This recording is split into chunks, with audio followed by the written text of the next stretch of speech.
Hello, everyone. Thank you for joining us today. My name is Constance Gewa, a Scientific Program Director for the Health Agriculture Nexus Challenge area here at the Foundation for Food and Agriculture Research, also known as FAR. Again, thank you for joining us for today's webinar. Everybody will be muted. Please submit your questions through the Q&A link on your screens, and we will respond to questions that were submitted during at the time of webinar registration, and then we'll follow that up with questions that are submitted today. So any unanswered questions will be responded to individually or posted in the FAQ section of our website. The webinar will be recorded, and the recording will be made available on our website as well. So thank you. Next. So I wanted to start by just letting you know who is, what's the Harvest for Health team made up of. So we have multiple members in this team that are contributing to different parts of the program. Myself as the Scientific Program Director, Rebecca Jau as the Scientific Program Officer, Tatiana, our Scientific Program Associate, Samantha Bader as our Communication Officer, Shannon Smith is our Development Officer, and we also have Catherine Maxwell, the Director of Strategic Partnerships.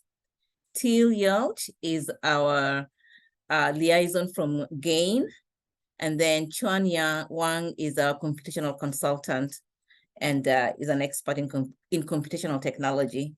Next. So this is the agenda we have for you today. We'll talk a little bit about FAR, the Foundation for Food and Agriculture Research, and then Harvest for Health overview, the Breakthrough Crop Challenge submission criteria, submission and review process. We'll then have a Q&A session, and then we'll adjourn today's meeting. Next. So just before we get into Harvest for Health details, I'd like to tell you a little bit about the Foundation for Food and Agriculture Research. FAR was established in 2014 by the Farm Bill. We connect funders, researchers, and farmers to pioneer the next frontier of agriculture innovation. Next. Our mission is to build collaborative partnerships to support this research and address and support the science to address the needs that are there and the challenges in food and agriculture. Next. Our vision at FAR is we envision a world that is where this pioneering collaborative science provides every person access to affordable and nutritious foods. Next. And this brings us to the Harvest for Health. And the aim of this program is to identify underutilized crops with certain functional properties. And we'll go into those details in a few minutes. Next. So we wanted to provide some of the definitions that we are using when we talk about underutilized crops. So with our definition here, we are relying on two definitions. One by Lee et al. That was published in 2020, where they say that underutilized crops are mostly wild or semi-domesticated species adapted to local environments. These crops were used as traditional foods for centuries, but became increasingly neglected in farming systems. Agricultural modernization, widespread monoculture, and the promotion of high-yielding varieties have marginalized these crops. A second definition that we are using is by Khan et al. That was published in 2022. Underutilized crops can also be defined by their limited geographic distribution or use, and the absence of their broader adoption or support from policymakers, technology providers, donors, breeders, and extension services. Next. So who are our partners here when it comes to the Harvest for Health initiative? Harvest for Health is supported by FAR, and the Global Alliance for Improved Nutrition, also known as GAIN, with support from Rockefeller Foundation. GAIN is serving as a third partner, and Rockefeller Foundation provided a match of $500,000 US that is going towards this program. Next. Teal Yelch, our liaison with GAIN, has worked with us from the initiation of the initiative, but was not able to join us today. She shared information on why GAIN has partnered with us, and we wanted to share that with you.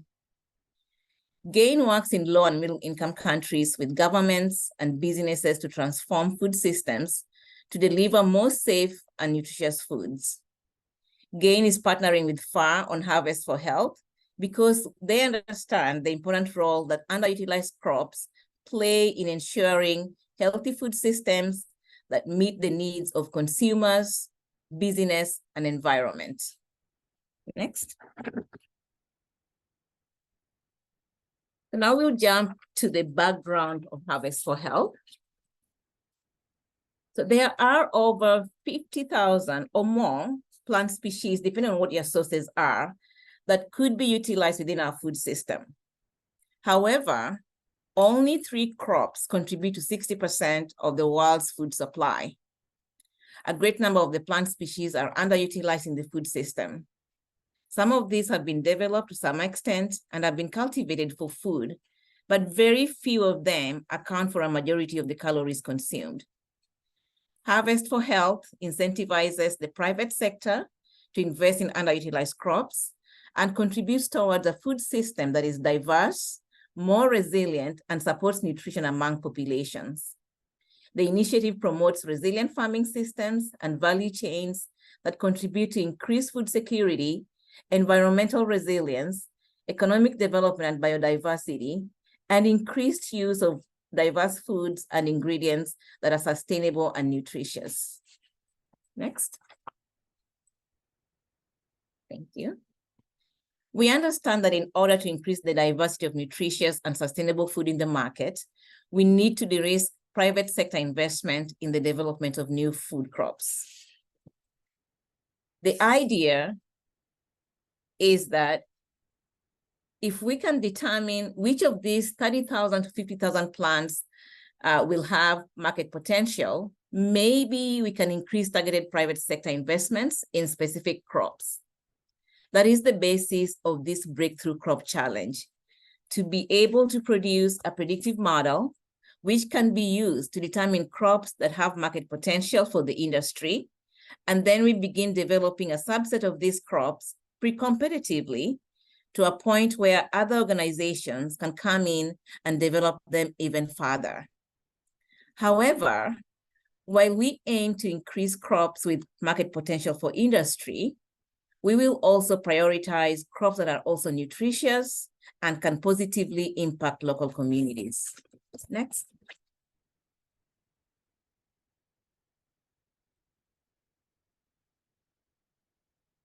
So who benefits from the Harvest for Health program?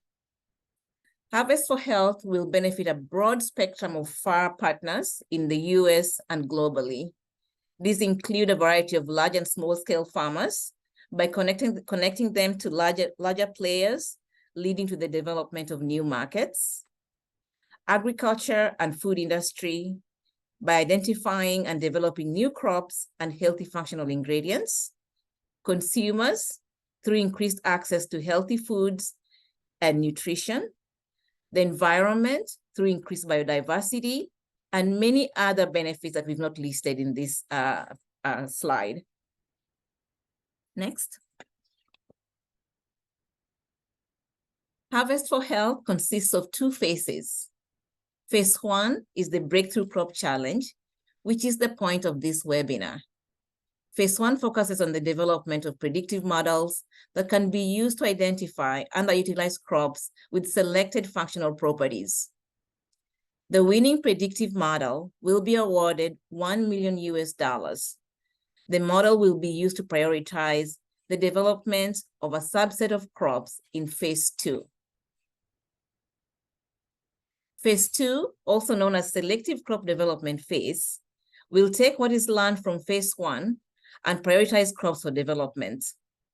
Activities and discussions in phase 2 will identify underutilized crops with functional properties, as well as other considerations, including supply chain stability, resources, farmers' willingness to grow some of these crops, amongst others. Next.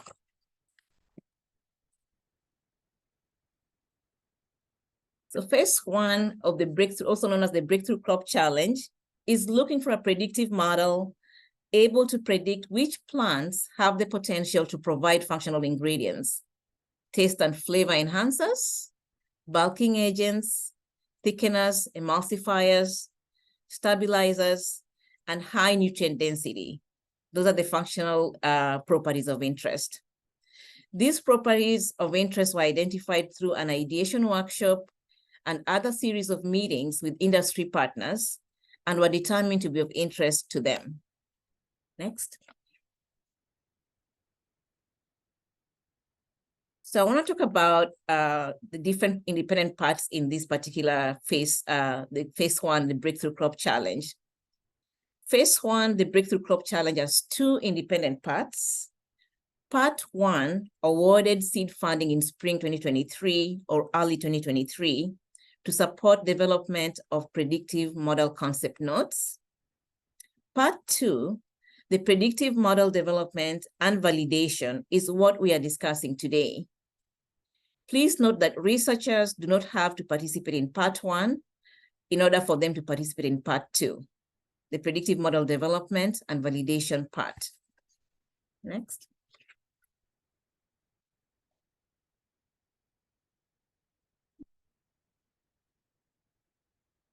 So after applicant submissions are received, they will be reviewed, and one submission will receive $1 million. Please note that if no model meets our criteria, the $1 million will not be awarded. Next. So who are the end users of the predictive model? The primary users are entities interested in developing underutilized crops. The secondary users are entities that will not directly use the model, but could fund crop development once a crop is identified. Next.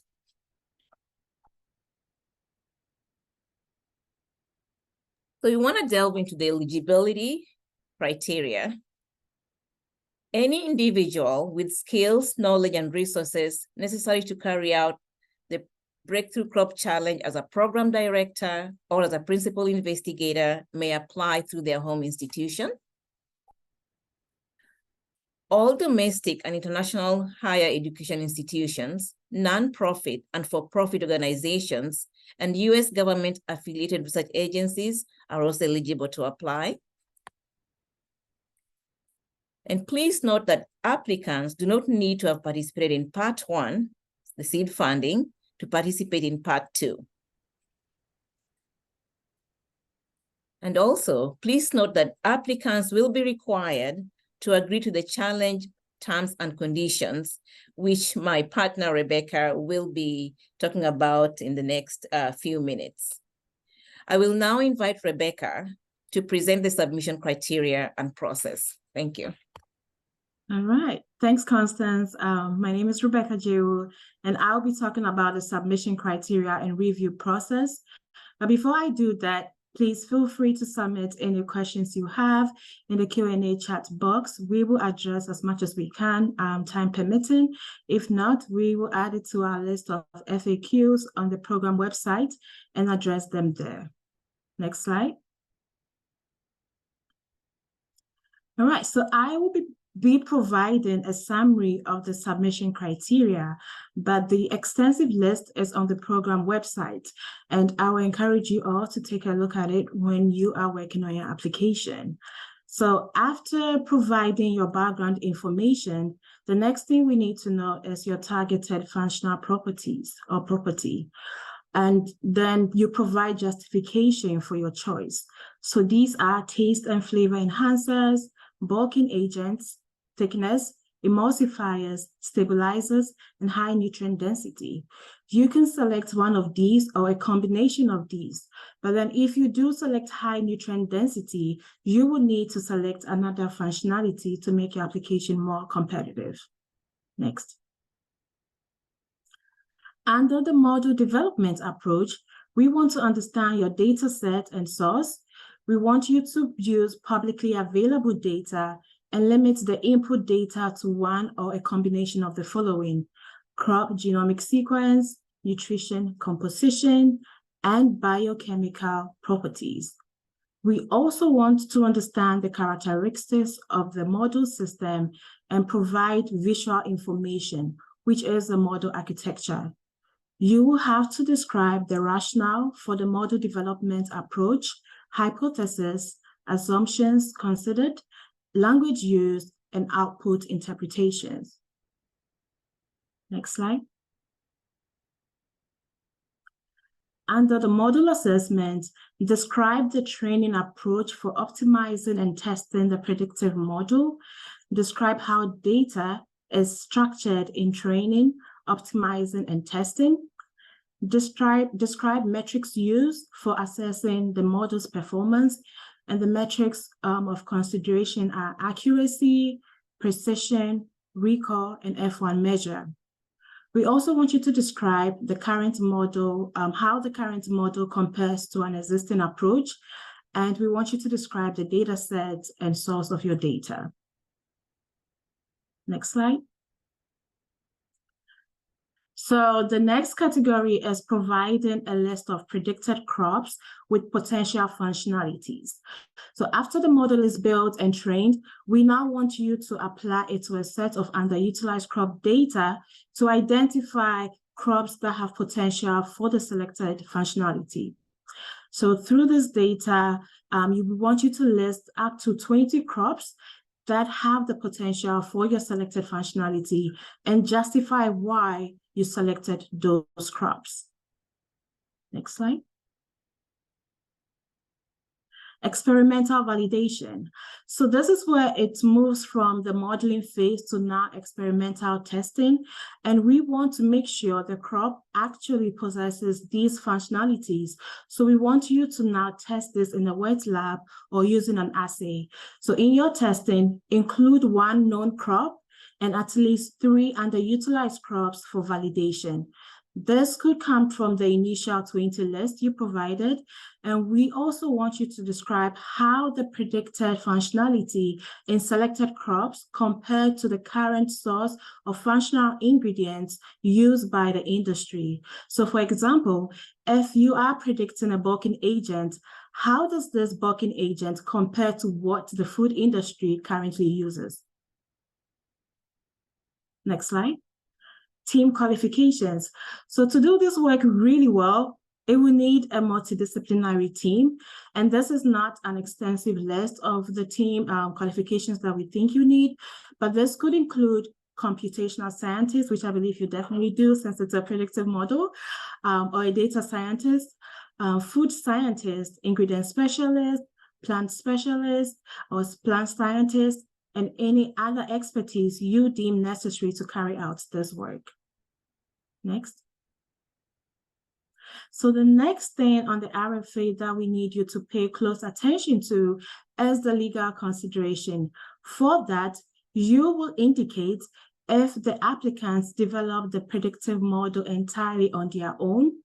If a third-party model was used, please identify that model and the third-party developer and provide a copy of the license term under which the applicant used the third-party model. Next, we want you to indicate if the applicant developed the training data used to train the model entirely on their own, or if the applicant obtained the data from third-party. If third-party data was used, please identify the source of the data and provide a copy of the license term under which the applicant used the third-party data. Also indicate if the applicant will have sufficient right to and be willing to grant a license that permits unrestricted modification, distribution, and commercial use of the predictive model if selected as the winner. Next slide. Additionally, indicate if the applicant will have sufficient right to and be willing to provide a period of exclusivity with respect to FAR, GAIN, and their partners' use of the predictive model and data if selected as the winner. You will indicate if the applicant is willing to provide support and assistance to FAR, GAIN, and other users of the predictive model for a period of time if selected as the winner. Lastly, you will indicate if the applicant will have sufficient rights to and be willing to make the predictive model training data set generally available to the public on an open source or similarly permissive terms following a period of exclusivity if selected as the winner. Next slide. So now I am going to talk about the submission and panel review process. And before I do that, I'm also going to remind you all quickly that please submit any questions you have via the Q&A button in the toolbar below. So the submission and panel review process will be done across multiple steps. Next slide. So step 1 is due August 7th, and applicants will be submitting background information and responses to sections 1 through 13. Once that is received, a review panel will then evaluate the submission based on the following criteria. Technical merits and approach will account for about 50%. Impact and outcome will account for about 35%. Feasibility scores 5%, team qualification and conclusion 10%, and notification for whether you made it to the next round is estimated to happen early 2025. Next slide. So in step 2.1, up to 10 applicants will be selected from step 1, and they will provide the predictive model, the running instructions, input and output data, training and testing data, experimental validation results, experimental assay output and performance data, and this submission will be due late 2025. After we receive this, the review process will be, the model performance will be assessed based on evaluation data, and the model performance report and metrics will be reviewed by our panel. A notification of this is estimated to happen late 2025. Next slide, please. So in step 2.2 review process, up to 5 applicants from step 2.1, and we'll go through this process. And here they are not submitting anything, but then we will review the presence of functionality predicted by the model and by testing it in a wet or experimental lab setting. And then the generated reports will be reviewed by the panel. And after that, the winning model will be identified. Notification for the winning model is expected to happen around late 2026. Next slide. So again, we want to remind you of some of the immediate key dates. We expect you to be working on the predictive model and validation, and submission for your application will open June 12, 2024. And application materials for step 1 will be due August 7th, 2024. Notification on if you made it to the next step, which is step 2, is estimated to occur in early 2025. So now I will ask my colleague Constance to provide a concluding statement. Thank you, Rebecca. So we'd like to encourage you, what do we recommend after today's webinar is for you to review the Harvest for Health criteria online. It's available on the website, and paying attention to the key dates, the use of publicly available data, the legal considerations that Rebecca did mention, importance of multidisciplinary teams, and the data type that we are actually requiring that you use for this work. And now here we also have you can scan this QR code, which will lead you directly to the Harvest for Health website. Next. And now we do open it up for Q&A. If you haven't included any question or submitted any question, please go ahead and click on the Q&A box on the bottom of the toolbar to submit a question. Type in the question in the text box and I will be able to see your submission. As I said earlier, any unanswered questions will be saved and responded to individually or posted to the FAQ section of the Harvest for Health website. Thank you. Thank you, Rebecca and Constance. Hello, everyone. My name is Sam Bader. I'm a communications officer with FAR. I'm supporting the team in today's webinar, and I'll be facilitating our Q&A portion.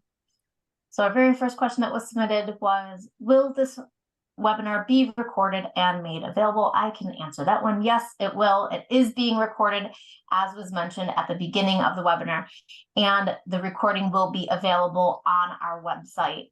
So you can reference that video there. Next question. After the webinar, will there be collaboration and partnership?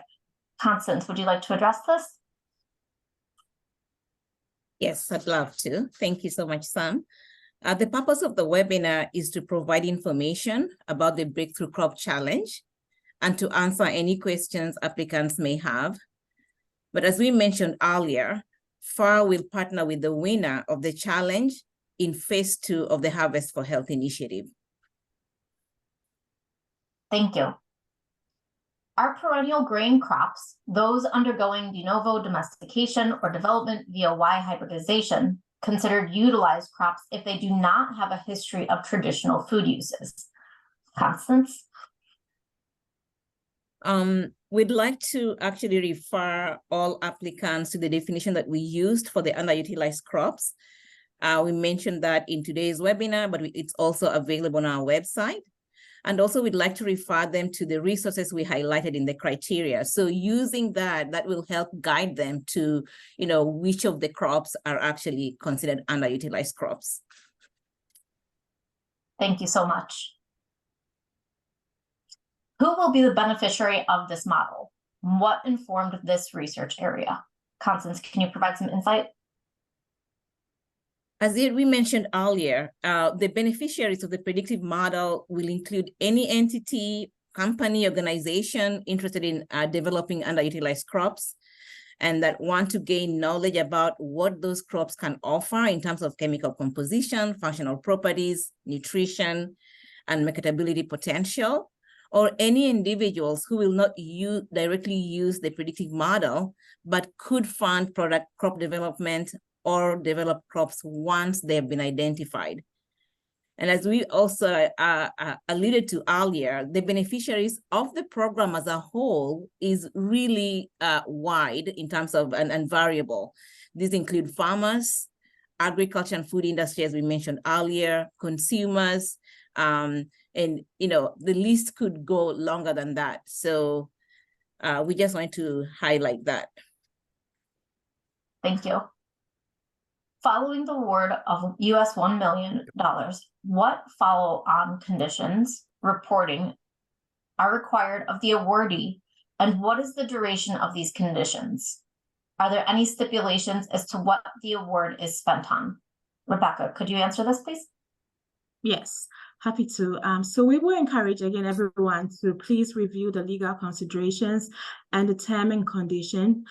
This challenge will be awarded in the form of a prize, and the winning model will provide assistance to FAR and its partners in phase 2 of the initiative.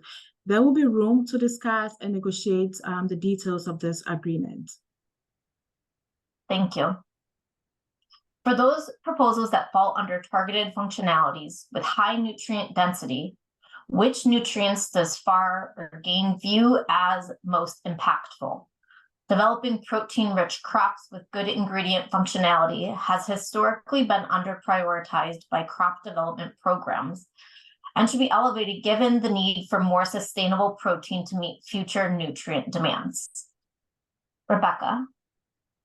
So FAR would not provide a list of nutrients. We have left it to the applicant to define the problem and decide on which nutrients they would choose to focus on. We just need them to provide justification for their choices. Thank you. Moving on. What programs are available to fund the development of these underutilized crops once they are identified? Rebecca or Constance?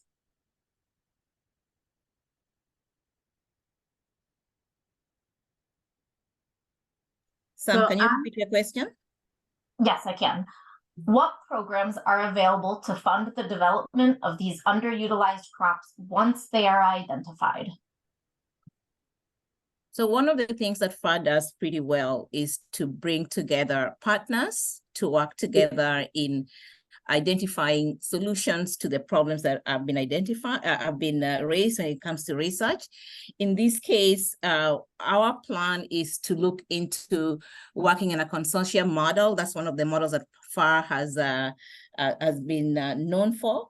And in working in this consortium, we're looking at different stakeholders. So this could be crop breeders, they could be food industry, farmers, representative of consumers and consumer groups, not-for-profit organizations. So once the stakeholders come together in this consortium model, they can then determine how the funding takes place, and possibly with also FAR also making a contribution towards that. So we're exploring our options, but most likely we will go the consortium model route to make sure we include the different stakeholders. Thank you. Next question. You mentioned individuals in the eligibility criteria. Can we submit a research team consisting of individual researchers from the same institution? If so, how small or large should the team be? Yeah, so I would respond to that and say yes. And as we listed the different expertise that we think will help make, build this model, it could be as small or large as you see fit, but then making sure that you do have the key expertise on your team to be able to build this out. Thank you. Next question. As the call aims to de-risk and incentivize private sector investment, how do you foresee the involvement of companies in the proposal or project?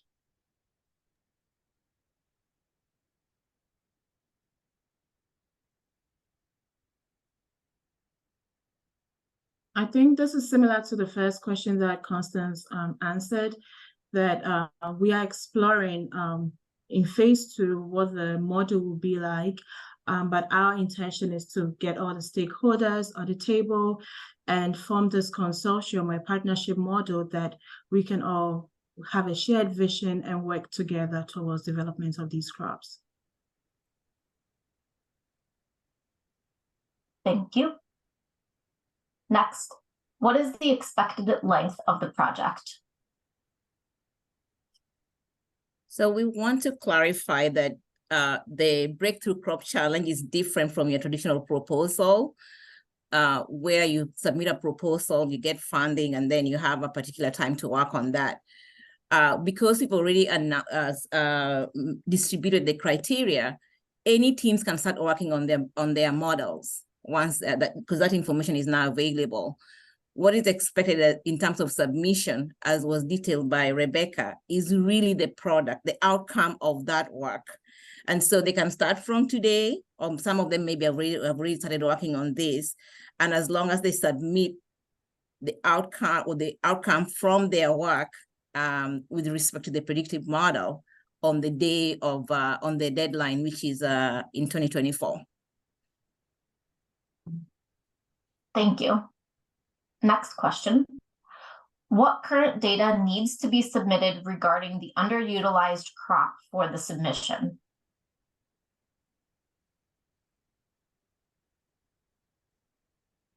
I'm not so sure if I understand the question, but what I will say is that we have recommended the kind of data that they should use, that is required for them to use for this in building their predictive model. And there's the crop genomic data, biochemical data, nutrient composition as the minimum.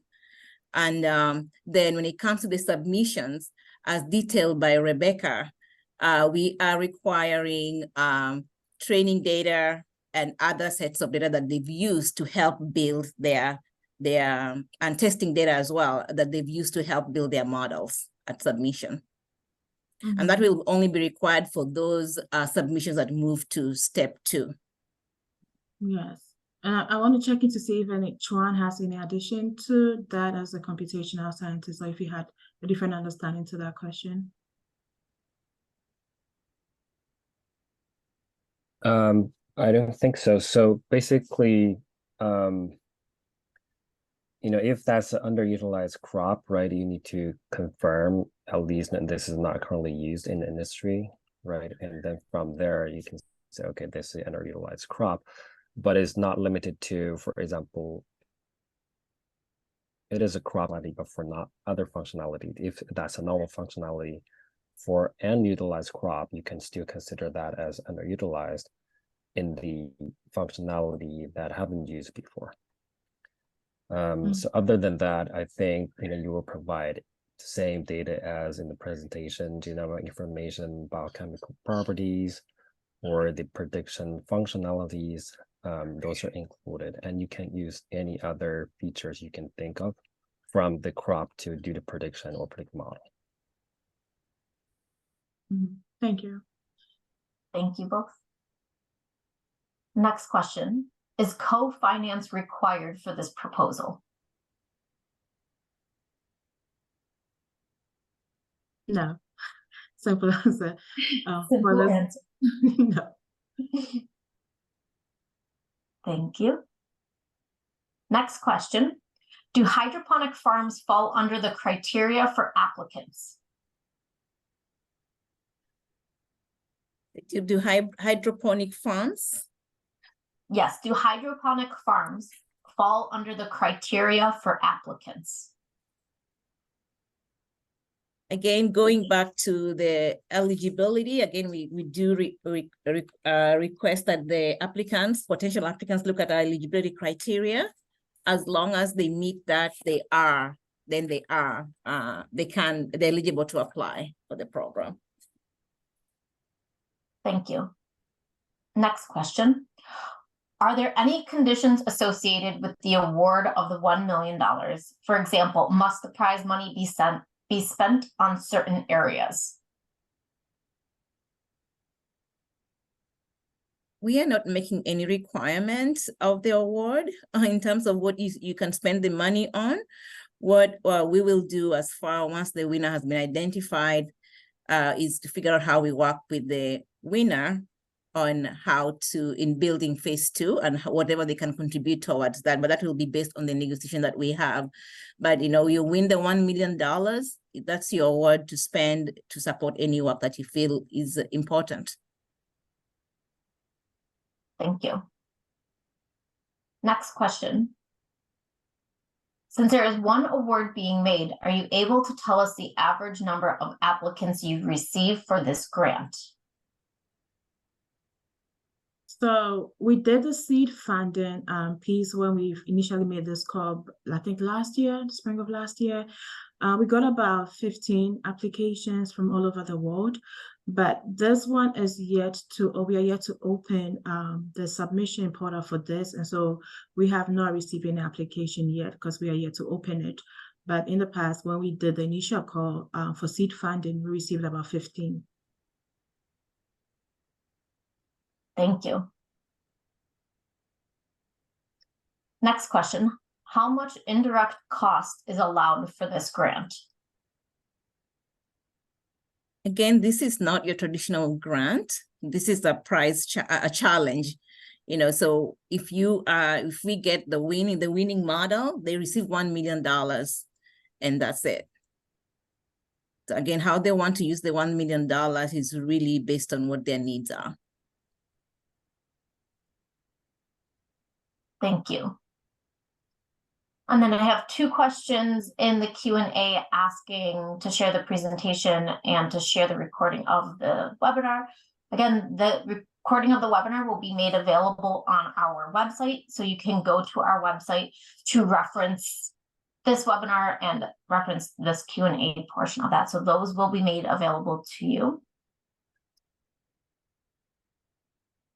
And we also have a question. Can you please share the link for the application? So we can go back to Tatiana. Could you back up to the slide with the QR code, please? So you can access the link to the open opportunity by using that QR code. It's also easily accessible through our website by going to FAR.org and clicking on grants and open opportunities. And there you will see this opportunity as well as all of our open opportunities. So it is there for you to find. And that is all I have in the question and answers box. If anyone has any outstanding questions, questions that were not addressed, questions that you need more clarification on, please do type those into the Q&A box.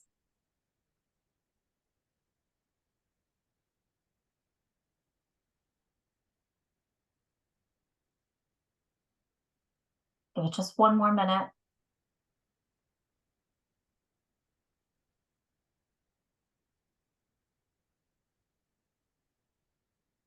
Okay, we have a clarifying question. Question is, just to clarify, do I understand correctly that the development of the model could be done directly, even from today, using our own funding? Then we submit the model to FAR for the opportunity to win the US $1 million. And could we use that US $1 million to finance our follow-up activities? That's correct. You can start working on your model today using whatever funds you have, and then use the $1 million once you get it to, fund other activities in your projects. Thank you. All right. With that, I have no other questions in the chat box. I will turn it back to you, Constance and Rebecca. Thank you, Samantha, and thank you, Tatiana. Tatiana, could you please move to the last slide? So again, we just want to thank you, each one of you who has attended today's session. As was mentioned earlier, we do recommend that you look at the actual criteria online. And if you have any questions, please reach out to me with my email address provided there, as well as to Catherine, our Director of Strategic Partnerships, and her email address is also provided on this slide. Thank you so much.